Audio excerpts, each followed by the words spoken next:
Hi, this is Dr. Mike Weigel. Welcome back to part 2 of advertising and marketing, where we explore the relationship between these two very related but distinct fields. So we've reviewed already the notion of what marketing is, and we talked about a case that involved the brand Old Spice. Now let's turn to a more in-depth analysis of what marketing tries to accomplish, and as we do so, discuss the role that advertising can play. And the first thing we deal with is what's called the marketing mix. The marketing mix is really the defining characteristics of the marketing transaction. And a nice way to try to remember the marketing mix is to use the mnemonic of the 4 Ps. So what are the 4 Ps? The first is product. And so the product is the thing, the actual thing that is produced by the company, or perhaps the service that it offers. What is it? The second of the 4 Ps is price. So an organization that markets something has to determine what it's going to sell that product for, which from the consumer's perspective translates to what must I give up in order to get this product. And the first thing that comes to mind when we say price or what a person has to give up is obviously money. But money is not the only cost that people may incur in trying to use a product. So that's important to remember as well. The third of the 4 Ps is place. This is sometimes described as distribution. But of course, to make this the 4 Ps, we need something else that starts with a P. So we'll call it place for now. And this refers to where can the consumer find the product? Where do they need to go? Is it online? Is it at a supermarket? Is it at a specialty store of some kind? Where do they look it up in the yellow pages? Where is this thing? And the last of the 4 Ps is promotion. So promotion is how we talk about the product, how we address the consumer's need for information about this thing so that they may buy it. Okay, so let's look at each of the 4 Ps a little bit more closely. The first is product, and it may seem very obvious what a product is, but let's take a very common product, and hopefully we'll see that there are different aspects to defining just what something is. So we'll start with a car, an automobile. I know most of you in the class have an automobile at your use. And when we think about what an automobile is, we can say that it is something that solves a problem. So for you, it might be a way to get to work or to school and stay dry and comfortable while you do so. So that's a functional definition. A functional definition means what is the problem that this thing solves. And when we look at a car, we can see that a car does solve the problem of a person getting from one place to another. But functional definitions also help us see that there are alternatives. And so for a car manufacturer selling to students, alternatives don't just include other car brands. It includes public transportation or scooters, or for that matter, just plain walking. There are different ways that people can solve the problem, and that's important to keep in mind. The second kind of definition of a product is a literal definition. So a literal definition means what literally is this thing? What is it made of? So the Prius is a car, but it's a special kind of a car. In addition to solving the problem of getting to from A to B, the Prius also has a hybrid engine. That's a component or a thing, a part of the materials that make up the Prius. And in turn, that hybrid engine offers the consumer benefits that are important to explain. So consumers unfamiliar with hybrid engines may not realize that by purchasing a Prius, they can get 50 miles to the gallon rather than 25. And finally, products have symbolic definitions. Now, whereas we usually don't verbally articulate the symbolic definition of a product, we know that ownership of certain kinds of products carries great significance with other people. If you drive a Lamborghini, trust me, people will look at you very differently than if you pull up in a Kia Rio. All right, so what's the role of advertising with the product? Well, first of all, ads help to differentiate the product. And by differentiate the product, what I mean is they explain how the product is different from other competing products. What's different about it? And when we think about how products can differ, a few things become very clear. So first, product differences can be what we call perceptible. So a perceptible difference is one that's easily recognized just by looking at the product. Notice the difference between regular Mountain Dew and Mountain Dew Code Red. One is green, one is red. If we sampled these and took a sip of each, we might notice other differences in their taste. That's what we mean by perceptible differences, real differences that people can experience. But there's another kind of difference, and we call that imperceptible. So if we pour two glasses, one with Mountain Dew and one with Diet Mountain Dew, and we didn't tell the consumer which was which, they might have a difficult time just by looking at them telling what's different about them. They might be able to tell a difference by tasting them, but they still wouldn't see something that is important that we have to tell the consumer. Namely, that Diet Mountain Dew has far fewer calories than Mountain Dew. That's not a perceptible difference. It's one we have to communicate about. Obviously, advertising can play a role in communicating that important difference. Okay, so there's perceptible differences and imperceptible differences. Are there any other kinds of differences? Well, some marketing scholars say yes, there is a third kind of difference, which they call an induced difference. Now, what is an induced difference? You see the example I've used here is Coca-Cola and Pepsi-Cola. An induced difference, according to some marketing scholars, is a difference that is not, in fact, very substantial at all. It is rather created. It is the perception of difference that's created by marketing communications. So if that is what an induced difference is, and I'm arguing that the difference between Coke and Pepsi is induced, your first thought may be, that's not true. These are very different products. Maybe you're very loyal to one of these products and you don't really care for the other product very much. So to you, that difference doesn't seem induced. It seems either perceptible or maybe imperceptible. But I'm going to argue the difference is induced. The difference between Coke and Pepsi is a function of the messages you've received about those products rather than inherent product qualities. Now, how do I make that argument? Well, number one, if I asked you why you preferred your favorite brand, either Coke or Pepsi, you'd probably answer taste. You'd probably say one just tastes better than the other one. However, we know from blind taste tests that consumers often have a very hard time discriminating between Coca-Cola and Pepsi-Cola.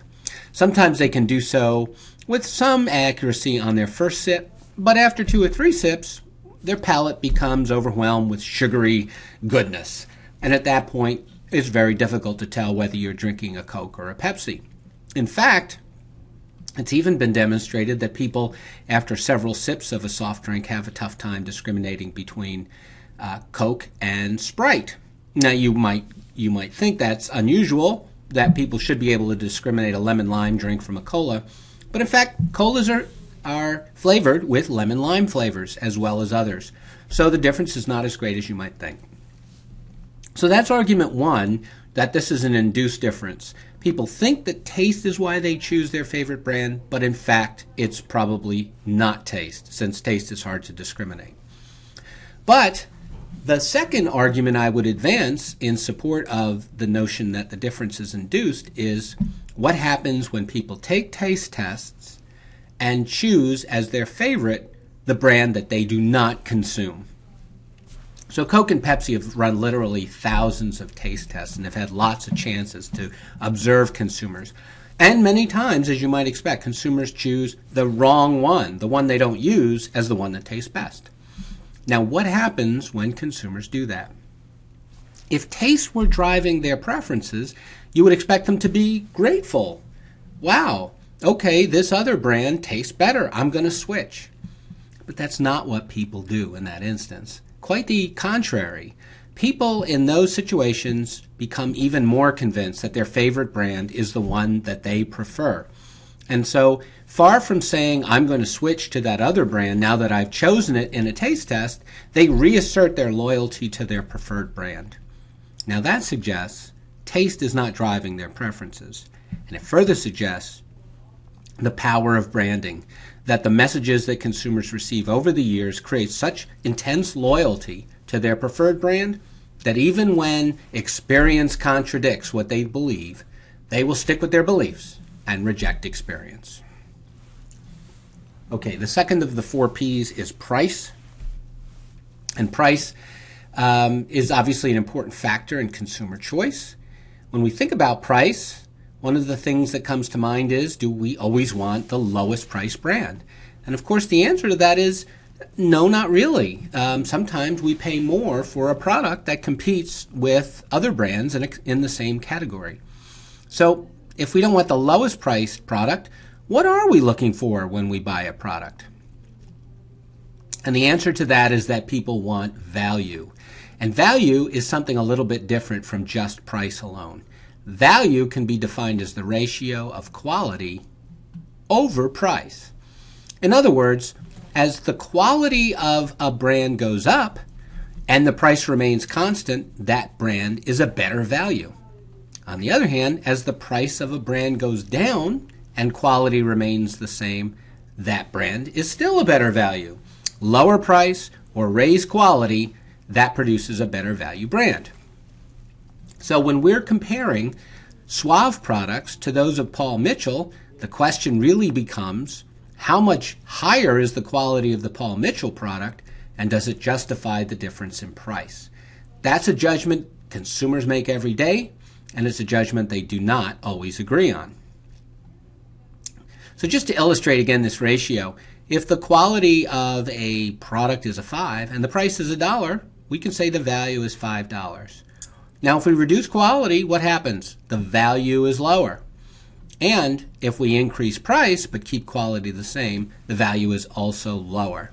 So quality over price is a nice ratio that the consumer can use to determine value. But we do know this: price information is something most consumers get access to. Quality is not. Consumers have to figure out the quality of a product themselves. And that provides lots of opportunities for advertising. So if we're going to advertise Paul Mitchell products, what are we going to say? Great quality. Quality you should pay more for, because that makes the better value. If we're advertising Suave, on the other hand, what are we going to say? It's lower in price, and the quality is the same. That increases value too. Which one is right? Every consumer will disagree. A final word on price. It's subjective, and it's actually subject to some very interesting informational effects. So to make that point, look at the ad for The Economist magazine below. Read it carefully. One subscription, which is the online-only subscription, is $59. The second subscription, which is the online plus print edition, is $125. Obviously a big difference in price. When students were asked to choose which of these they preferred, which one do you think was the most popular option? Think about it for a second. Okay, now let's look at this ad, which looks very similar, but it's not. In this ad, the Economist subscription, which includes the internet-only version, is still $59. That's exactly the same as the ad below. The second option is a print subscription for $125. Now that's a new choice. We've introduced that only in the second version I'm showing you. For $125, you get a 1-year subscription to the print edition only. The final choice is a print and web subscription, and it too is $125. So the third option, for the same amount as the second option, not only gives you the print edition, but gives you the online edition as well. Now ask yourself, who would ever choose option 2? Option 2 is the same as option 3 in terms of price, but it offers much less in terms of quality. It's only the print edition. So the answer is nobody really is going to ever choose option 2. And you might be led to conclude from that that option 2 is useless. It does nothing in this context. If you assume that, you'd be wrong. How can we prove it? One marketing expert did a study and found the following. When given the 3 options together, 16% chose the online subscription, 0% chose the print, and 84% chose the print plus web subscription for $125, the clear winner. But what happens if we remove that second option? What if we go down to the bottom where the choice is between either the online subscription only or the print and web subscription? Now choices dramatically reverse. Over 2/3 of the respondents chose the online subscription only, whereas a mere third chose the print plus web subscription. In other words, option 2 in the ad at the top of the page was not chosen by anybody, but that does not mean that it played no role in consumer perceptions. Option 2 had the impact of making the third option, the print and web subscription, look more valuable. Information in this case was not about the chosen option or the most highly chosen option. Instead, it gave information that helped people evaluate option 3 differently. The third of the 4 P's is place. And place really has 2 meanings in marketing. So the first meaning of place is a location. Where do I go if I want to buy a product? And obviously, advertising can play an important role in saying where the consumer can find the brand that they're looking for. So ads inform about where to buy. Or sometimes ads help us bypass retailers entirely by giving us an opportunity to respond directly to the marketer. But there's a second meaning of place or distribution, and it refers to a distribution network. And this, in turn, is all about the fact that products often go through a very long distribution network before they arrive at the place where we can buy them.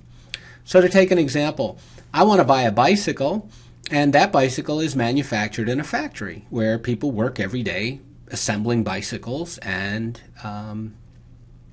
making sure they're of the highest quality. But I don't buy the bicycle at the factory. If I want to buy a bicycle, I have to find some other way to locate that bike, and that place where I locate the bike is in fact a retailer. So the bicycle comes to me, the consumer, via a retailer, who in turn buys that bike from the factory. It comes from the factory to the middleman to me, the consumer. Now, from an advertising perspective, that creates an interesting dilemma. If I'm going to market my product, if I'm the bike manufacturer, the group on the left, one thing I can do is advertise to consumers, the group on the right. And that's most of the advertising that we see every day.